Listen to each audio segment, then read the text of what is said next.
നമസ്കാരം, ഭാരത് ലൈവിലേക്ക് സ്വാഗതം. കാലാവസ്ഥയെ വെല്ലുന്ന തെരഞ്ഞെടുപ്പ് ചൂടാണ് തിരുവനന്തപുരം നിയോജക മണ്ഡലത്തിലുള്ളത്.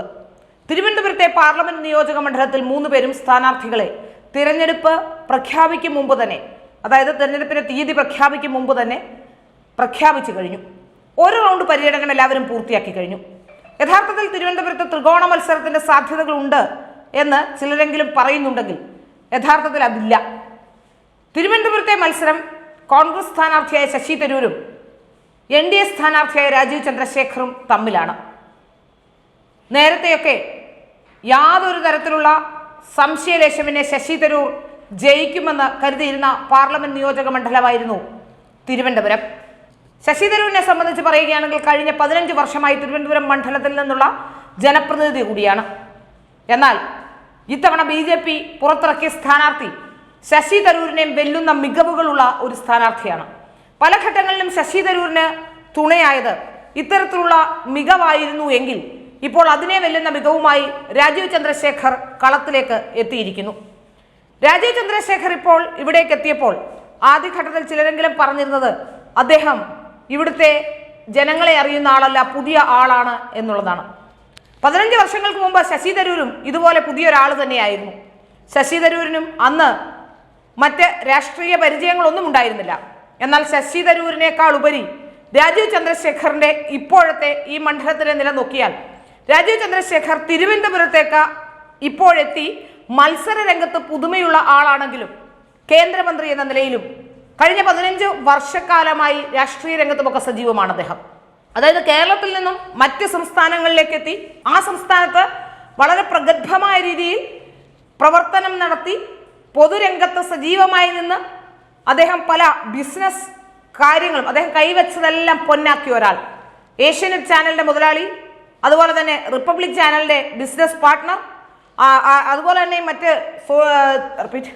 തന്നെ ടെക്നോളജി രംഗത്ത് BPL ഫോൺ അടക്കമുള്ള ടെക്നോളജികൾ വന്നപ്പോഴൊക്കെ അദ്ദേഹത്തിന് ചുക്കാൻ പിടിച്ച മലയാളി എന്ന രീതിയിൽ പ്രശസ്തനായ ആൾ തന്നെയാണ്.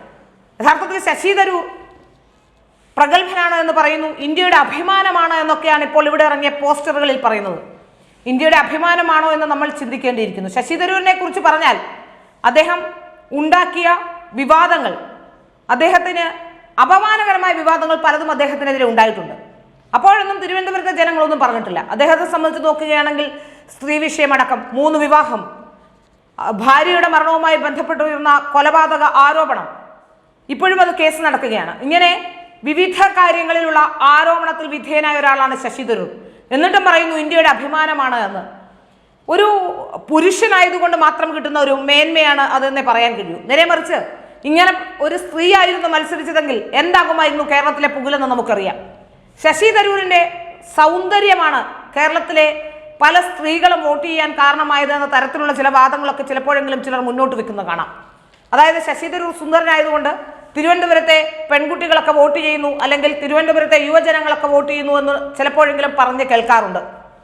ശശി തരൂരിന്റെ സൗന്ദര്യമാണോ, പ്രവർത്തന മികവാണോ, അല്ലെങ്കിൽ അദ്ദേഹം ഉണ്ടാക്കിയ വിവാദങ്ങളാണോ, സ്ത്രീകളോടുള്ള അദ്ദേഹത്തിന്റെ സമീപനമാണോ, ഇതിലേതാണ് ഭാരതത്തിന്റെ അഭിമാനം എന്ന് പറയാൻ കഴിയുന്നത് എന്നാണ് ആ പോസ്റ്ററൊക്കെ കണ്ട് എനിക്ക് കോൺഗ്രസ്സുകാരോട് ചോദിക്കാനുള്ളത്. എന്നാൽ രാജീവ് ചന്ദ്രശേഖർ ആ തരത്തിൽ മികവുള്ള ഒരാളല്ല. അദ്ദേഹം വളരെ കൃത്യമായി പൊതുപ്രവർത്തനം നടത്തി യാതൊരു തരത്തിലുള്ള മറ്റു പേരുദോഷങ്ങളും ഇല്ലാത്ത, സ്ത്രീകളെ ബഹുമാനിക്കുന്ന, സ്ത്രീകളോട് അങ്ങേയറ്റം റെസ്പെക്റ്റോടുകൂടി പെരുമാറുന്ന ഒരാൾ തന്നെയാണ്. അതിൽ നിന്ന് തന്നെ നമുക്ക് മനസ്സിലാക്കാം. നമുക്കറിയാം, ശബരിമല വിഷയവുമായി ബന്ധപ്പെട്ട് കേരളത്തിലെ സ്ത്രീകൾക്കെല്ലാം സ്റ്റോക്ക്ഹോം സിൻഡ്രം ഉണ്ട് എന്ന് പറഞ്ഞ ആൾ കൂടിയാണ് തരൂർ. എന്നിട്ടും നമ്മൾ പലരോട് സംസാരിക്കുമ്പോൾ ചിലപ്പോഴെങ്കിലും ചില സ്ത്രീകളൊക്കെ പറയാറുണ്ട്, ശശി തരൂർ ആയതുകൊണ്ട് എങ്ങനെയാണ് വോട്ട് മാറ്റി ചെയ്യുന്നതെന്ന ആശങ്ക ചിലർക്കെങ്കിലും ഉണ്ടാകാമെന്ന്. എന്താണ് ശശി തരൂരിന് അങ്ങനെ ഒരു പ്രത്യേകത? അങ്ങനെ ഒരു പ്രത്യേകത ഉള്ളതായി നമുക്കാർക്കും തോന്നുന്നുമില്ല. അത്ര വലിയ സൗന്ദര്യമുള്ള ആളാണ് എന്നോ, അല്ലെങ്കിൽ സൗന്ദര്യമാണ് പൊതുപ്രവർത്തനത്തിന്റെ മാനദണ്ഡമെന്നോ കരുതുന്ന ഒരാളുമല്ല ഞാൻ. പൊതുപ്രവർത്തന രംഗത്ത് വളരെ സജീവമായ, തൊട്ടതെല്ലാം പൊന്നാക്കിയ, ജനങ്ങളുടെ പ്രശ്നങ്ങൾ സംവദിക്കാൻ കഴിയുന്ന, ആ പ്രശ്നങ്ങളിൽ തീരുമാനമുണ്ടാക്കാൻ കഴിയുന്ന നിലപാടുള്ള ഒരു രാഷ്ട്രീയക്കാരനായിരിക്കണം ഒരു മണ്ഡലത്തിൽ നിന്ന് നമ്മളെ പ്രതിനിധീകരിക്കേണ്ടത്. നമുക്കറിയാം, കഴിഞ്ഞ ദിവസം സോഷ്യൽ മീഡിയയിൽ വന്നൊരു കുറിപ്പാണ്. അഭിരാം എന്ന് പറയുന്ന ഒരു യുവാവ് റോസ്കർ യോജനയുമായി ബന്ധപ്പെട്ട് അദ്ദേഹത്തിന് ജോലി തരപ്പെട്ട് കുറച്ച് കഴിഞ്ഞപ്പോഴാണ് ഓൺലൈൻ വഴി കിട്ടേണ്ട അയാളുടെ അപ്പോയിൻമെന്റ് ലെറ്റർ കിട്ടിയില്ല.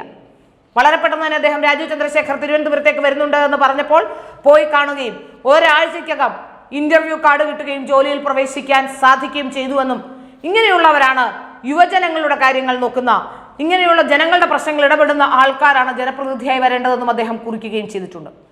നമുക്കറിയാം, രാജീവ് ചന്ദ്രശേഖർ തിരുവനന്തപുരത്തിന്റെ മുഖച്ഛായ മാറ്റുമെന്ന കാര്യത്തിൽ യാതൊരു സംശയവും വേണ്ട. ഇനിയും നിങ്ങൾ ശശി തരൂരിനെ തന്നെയാണ് ജയിപ്പിച്ചു വിടുന്നതെങ്കിൽ ജനങ്ങൾ വിഡ്ഢികളാണെന്നേ പറയാൻ കഴിയൂ. ശശി തരൂരുമായി ബന്ധപ്പെട്ടുയർന്ന ആരോപണങ്ങൾ, നിരവധി ആരോപണങ്ങൾ, ആ ആരോപണങ്ങൾ നമ്മൾ കണ്ടതാണ്. സ്ത്രീകളെ അദ്ദേഹം സ്റ്റോക്ക്ഹോം സിൻഡ്രോം ഉള്ളവരാണെന്ന് പറഞ്ഞത്, ശബരിമല വിഷയത്തിലുണ്ടാക്കിയ നിലപാടുകൾ, പ്രശ്നങ്ങളൊക്കെ നമുക്ക് ഏവർക്കും അറിയാം. സത്യത്തിൽ ശശി തരൂർ ഇത്തവണ പരാജയ ഭീതിയിലാണ് എന്ന് നമുക്കറിയാം. കാരണം ശശി തരൂരിനേക്കാൾ മികച്ചൊരു സ്ഥാനാർത്ഥി അത് തിരുവനന്തപുരം മണ്ഡലത്തിലെത്തുമ്പോൾ മറ്റൊരു പേരുദോഷങ്ങളുമില്ലാത്ത വളരെ മാന്യനായ ഒരു രാഷ്ട്രീയക്കാരൻ. കഴിഞ്ഞ ദിവസം അദ്ദേഹം ഒരു ഇന്റർവ്യൂവിൽ പറയുന്നത് കേട്ടു, ഞാൻ മറ്റൊരാളുടെ കുറ്റം പറയാനല്ല വന്നത്, ഞാൻ ഇവിടെ വന്നത് ഞാൻ പറയുന്ന കാര്യങ്ങൾ നടപ്പിലാക്കുമെന്ന് പറയാനാണ്. എന്നെ ആരും അണ്ടർ എസ്റ്റിമേറ്റ് ചെയ്യേണ്ട, ഞാൻ പറയുന്ന കാര്യങ്ങൾ ചെയ്തിരിക്കുമെന്ന് അദ്ദേഹം വ്യക്തവും കൃത്യവുമായി പറഞ്ഞു വെക്കുന്നുണ്ട്. ഇതിൽ നിന്ന് തന്നെ നമുക്ക് മനസ്സിലാക്കാം ഒരു രാഷ്ട്രീയക്കാരൻ എങ്ങനെയായിരിക്കണം, ഒരു പൊതുപ്രവർത്തകൻ എങ്ങനെയായിരിക്കണം, അദ്ദേഹത്തിന്റെ ആദർശ ശുദ്ധി, വ്യക്തിത്വം ഒക്കെ എങ്ങനെയായിരിക്കണമെന്ന് അദ്ദേഹം കാണിച്ചു തരികയാണ് അദ്ദേഹത്തിന്റെ പ്രവർത്തനത്തിലൂടെ. തീർച്ചയായും തിരുവനന്തപുരത്തിന്റെ MP ആകാനുള്ള എല്ലാ യോഗ്യതകളുമുള്ള ഒരാളാണ് രാജീവ് ചന്ദ്രശേഖർ എന്ന് പറയാതിരിക്കാൻ കഴിയില്ല. നമ്മുടെ MP ഗോവിന്ദൻ അടക്കമുള്ളവർ പറഞ്ഞത് BJP-യിൽ നല്ല സ്ഥാനാർത്ഥികൾ ഉണ്ട് എന്നാണ്. BJP-യിൽ നല്ല സ്ഥാനാർത്ഥികൾ പലരുമുണ്ട് എന്ന് പറയുമ്പോൾ LDF-ന്റെ സ്ഥാനാർത്ഥി പട്ടികയിൽ പോലും അത്രയധികം മതിപ്പ് അദ്ദേഹം പ്രകടിപ്പിച്ചു കണ്ടില്ല. തീർച്ചയായും സ്ഥാനാർത്ഥികളെല്ലാം നല്ല സ്ഥാനാർത്ഥികൾ തന്നെയാണ്. അതുകൊണ്ട് തന്നെയാണ് കേരളത്തിലെ തെരഞ്ഞെടുപ്പ് രംഗത്ത് ഇപ്പോൾ വലിയ തരത്തിലുള്ള ചർച്ചകൾ ഉണ്ടാകുന്നതും. ഒരുപക്ഷെ തിരുവനന്തപുരവും തൃശ്ശൂരുമൊക്കെ BJP-യുടെ അക്കൗണ്ടിലേക്ക് ചേർക്കപ്പെടും എന്ന തരത്തിലുള്ള വാർത്തകൾ പോലും വരുന്നത് സ്ഥാനാർത്ഥികളുടെ മികവ് കൊണ്ട് കൂടിയാണ്.